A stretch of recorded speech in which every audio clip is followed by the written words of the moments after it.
Ayan po, simula na po yung pagiging shrine ng Divina Pastora College. Maraming tao.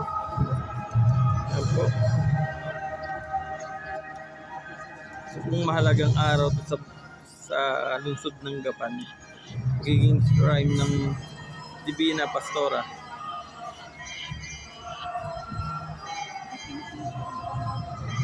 Pre, ayaw maglibre ng coke na eh. Ikaw pa nawalan. So, maraming tao. Mahalagang kasaysayan sa lungsod ng Gapan,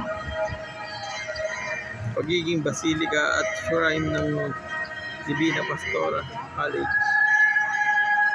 Yan po. Yan po.